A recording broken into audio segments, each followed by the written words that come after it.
Hello and welcome. Are you struggling with chronic bladder infections, bladder or pelvic pain, and you're wondering what you can do to find the relief that you need? In today's episode, we are going to talk about the root causes of bladder issues, what to test for, how to treat and address them, anatomy and structural issues, lifestyle, supplements, body work. There are so many options available to you that we need to really figure out what the root cause is, of course, to begin with, and then hone in on what works for you and what doesn't. I have worked with many women who struggle with these types of issues. I've struggled with this myself with chronic UTIs and pelvic pain, and I can tell you firsthand that every woman that I've worked with has been different in their treatment, their program, what they needed to feel better. So there's not one protocol that will work for everyone because bladder pain and infections are almost always related to something else going on. The other thing that I want to mention before we dive into this extremely long list that I will post on my blog, so that way you have it all written down for you in one place, is that there's not one thing on this list that will work or cure you. It really is a combination of many different types of therapies, like acupuncture plus supplements, chiropractic plus pelvic PT plus mold help plus yeast addressing. So when you look at this, you'll probably feel overwhelmed, and that's okay. And the point is that you have the information that you need to be able to move forward and try new things that you haven't thought of before. So let's just dive in. I wanted to start with lifestyle and care because it's the most simple, it's most obvious. Number one, wiping front to back is really important to stop any bacterial spread. I would also strongly suggest not using any feminine care products, sprays, wipes, douches, anything, scented pads, because that can cause irritation and urethral irritation and then bladder irritation. I would also not use any wet wipes, bathroom wipes, or flushable wipes because the chemicals on there that can also cause irritation. I would try a peri bottle or a sitz bottle after urinating instead of wiping. That might help control bacterial changes. And these are the bottles, you can get them pretty much anywhere, but usually after birth, women are given them to help with pain going to the bathroom. You want to wear clean underwear every day. Make sure you're changing it. You want to get new underwear every 6 months, and absolutely no thong underwear. If at the end of the day or even an hour into your day, your full underwear becomes thong underwear, it's time to upgrade, get a different type of fabric, get a bigger size, get a different style, something that fits your body size and shape so you're comfortable and underwear is not riding up, because underwear helps with that transfer of bacteria from the anus to the vagina to the urethra. So we want to eliminate that sharing of bacteria. You also want to avoid baths, only take showers. Of course, you want to drink a ton of water a day, at least 80 to 100 ounces is really important. And then lastly, when it comes to sex, this is also really important. You want to go to the bathroom before and after you have sex. You want to make sure that you're washing your hands before and after play. You're washing your toys that you're using. If your partner has bad hygiene, you will have infections. And this is something I see women talk about a lot, where they have to force their partner to take showers or clean, and then they're wondering why they're getting UTIs or BV. And this is something that you might have to have a serious conversation with your partner about. The other thing that I see often is that you might need to change your condom type or the brand because the chemicals might be causing inflammation, or the type of lube as well. Flavored, scented, lube, all of these things can cause irritation as well. All right. From a functional perspective, the first place I go to is typically mold and yeast. Now, number one, so if we're talking about infections, you want to have your urine cultured to figure out exactly what type of bacteria it is. And that way you can go deeper into what protocols would work best for you, what antibiotics would work best for you. I can't tell you how many times that I've been given the wrong antibiotic for UTI because nobody looked at the culture. And then I go back Like, it's a whole thing. So make sure that your doctor is looking at the culture and not just giving you random antibiotics. That's really important as well. Now, mold, yeast, bacteria, viruses in the gut, in the pelvis, in the vagina, all of these things can impact how your bladder functions. So we look at herbal antibiotics and support anti-yeast like Candibactin AR and BR for from Metagenics is really good. You also want to add in Alimax or Alison. This is a byproduct from garlic that can help with infections, and a probiophage as well. I like to use an acetylcysteine for breaking up biofilm. Most people know that as NAC. And what I like to do with these products is pulse them. So meaning like do 10 days on and then 5 days off, and give that body a little bit of break, because that helps break up the biofilm, and between on those off days to hit it with probiotics and just kind of replenish. The other thing you want to do is check your environment for mold, your home, your work, your car, where are you living, get your home tested and get your body tested as well for mold. And then, I have written down mast cell activation syndrome. So mast cell histamine is also something to keep an eye on, how your body uses histamine, because that can also inflame the bladder and the kidneys as well. Now, gut health is, I want to say number 2 on my list, but that doesn't mean it's any less important. SIBO is strongly related to chronic UTIs and bacterial infections and bladder pain as well. So getting your gut tested with either the GI map or a SIBO test, something has to be done to track the gut. What is living in the gut? What needs to be supported? What needs to be eliminated? How is your inflammation doing? All of these things are really, really important. So probiotics typically need to be done at a double dose, a higher dose when you're dealing with long-term chronic UTIs.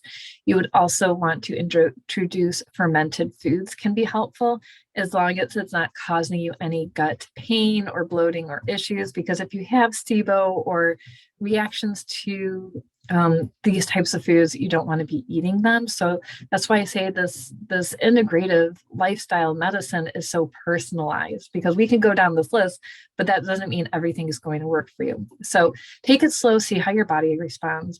And let's go into food then. So number one on my list is no cold drinks, because that's really important for lowering bladder stimulus. You also don't want to have any carbonation drinks, even if it's carbonated water. Carbonation can inflame and trigger the bladder and the gut and the stomach as well. You want to focus on low histamine and low oxalate types of food, whether that means you do a carnivore diet, you do a keto type diet, you're doing AIP. You still need meat. You still need everything. You still need food, right? So we go down lists, and again, it's so personalized. So I wouldn't say to go vegetarian or vegan. I do find that that doesn't help, but you do want to eliminate the foods that are not helping. Now, for people who have bladder sensitivity, interstitial cystitis, chronic UTIs, I kind of do recommend a food sensitivity test. I would recommend doing one through Cyrex. Now they're more expensive, but they're going to be more specific for you. And it's going to be more helpful, because the immune system with chronic infections and chronic bladder pain can be easily triggered, and you might not know what that is, even if you do an elimination diet. So that's really important as well. No caffeine, no coffee, no tea, especially green tea and black tea. Those are highly triggering for the bladder. No alcohol, of course. Carbonation from beer, as well as toxins and chemicals from alcohol, can inflame the bladder. And I know you probably already know that. And then the other thing that I talk about is also no chocolate, because chocolate is also inflammatory to the bladder. Okay, so let's talk about the pelvic floor and anatomy. The bladder is closely connected to all of the organs in the pelvis. So a uterine prolapse, hemorrhoids, rectal prolapses, fissures, all of these things can impact the bladder, and it's not talked about enough, or women are told there's no options at all, which is not true. So I always refer to a gynecologist and sometimes a urologist, depending on how severe the person is, to make sure that they get a pelvic exam. Sometimes you need an ultrasound. You also want to rule out stones in the kidney and in the bladder, because if you're not releasing all of the urine at the right time, you're going to hold on to it, and it's going to cause infections and pain. So you need to make sure that your organs are functioning correctly, they have the support they need, and also rule out any other underlying issues. Like I said, fistulas and anatomical causes are very common for women struggling with chronic UTIs and chronic bladder pain, and it needs to be addressed. You might need surgery. You might be able to do a pessary. I do really like pelvic floor physical therapy. So let's talk about body work. Body work is so important because it calms the nervous system. It supports the nervous system. It calms down inflammation. It increases blood flow, lymph flow, everything that you need to have your body feeling good, to reduce inflammation, support the immune system. So body work includes things like acupuncture, massage, craniosacral therapy, rolfing, Reiki, energy work, acupuncture. And all of these things can be part of your program. Will one of these things cure you? No, like I said, this is really about a combination of this work. Pelvic floor physical therapy can address the root causes of structural tension in the pelvis. Now, I work with my personal physical therapist. She is amazing. She has helped release so much tension that has been in my pelvis, because most women who have stress incontinence, like you pee a little bit when you cough, you sneeze, or you laugh, or you have dribbling after you urinate, sex is painful, things like that, is that because the muscles are so tight and they're holding on for dear life, they can't relax and let the body do what it needs to do. And so addressing those tight muscles, especially around the urethra and the pelvic floor, around the pelvic floor, is amazing.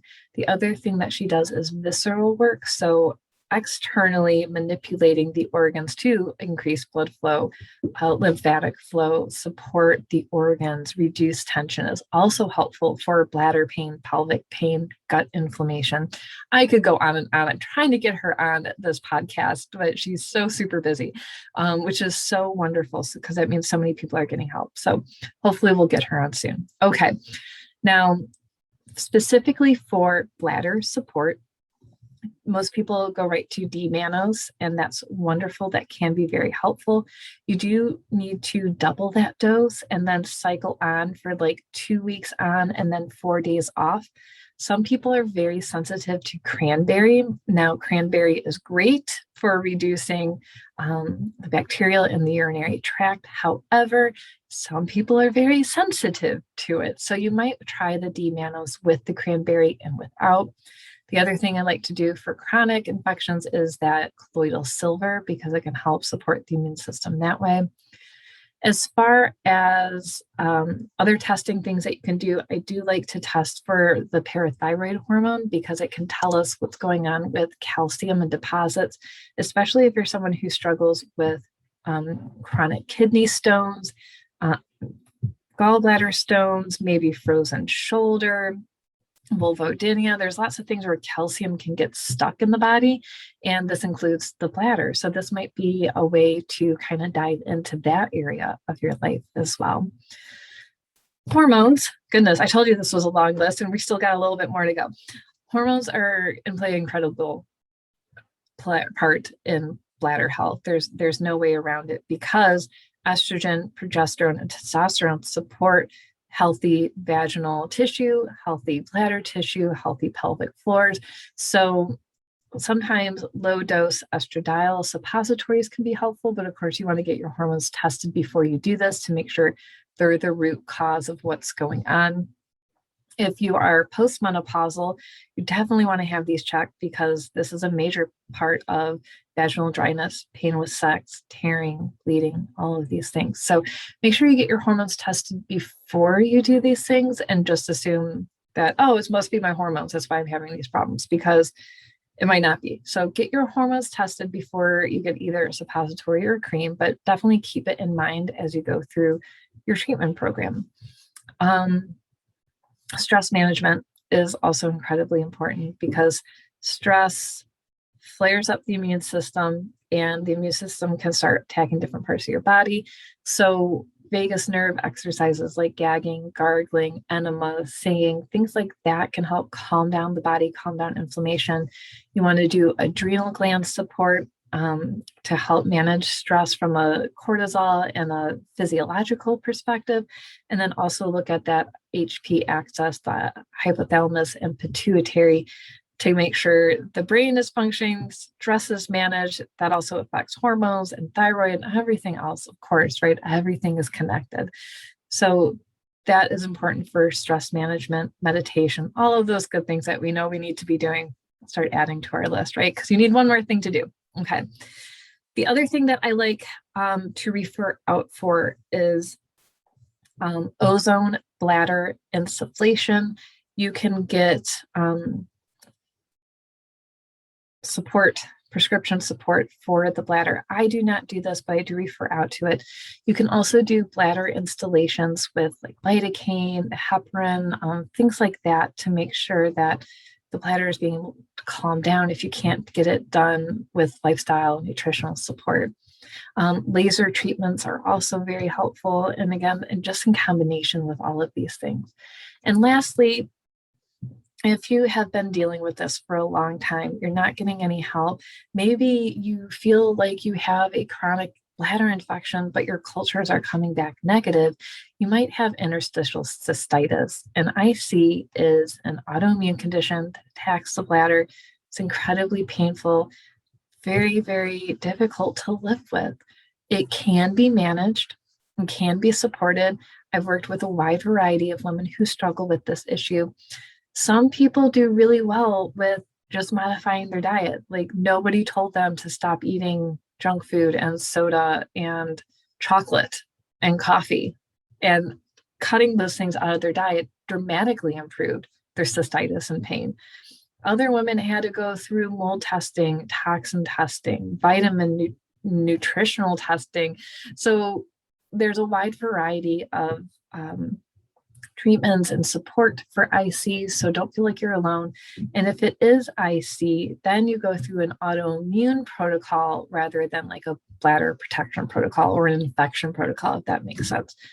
The last thing is, for some reason, I have not seen this in my practice, but some people think that Lyme is strongly connected to chronic UTIs and bladder infections and IC as well. I do feel like Lyme just gets thrown into everything. Like you have headaches, it must be Lyme. Oh, your bladder hurts, it's got to be Lyme. And I wouldn't say that I found that necessarily to be true, but something to keep in mind as well as you're going through these lists and trying to figure out what's going on with your body. Put it on your list, and whether you get tested or not, you might feel better before then. It's just something to think about. Okay, a long list for bladder health, IC, chronic infections. I hope you find this helpful. If you need the specific names, make sure you go to littleblackbagmedicine.com. I'll have everything listed in my blog for you, so it's all written out. And of course, if you have any questions, you want personalized care, you want to brainstorm about what's going on with your health and see how functional medicine can help you, make sure you schedule a free consultation with me online, and we'll see you next week.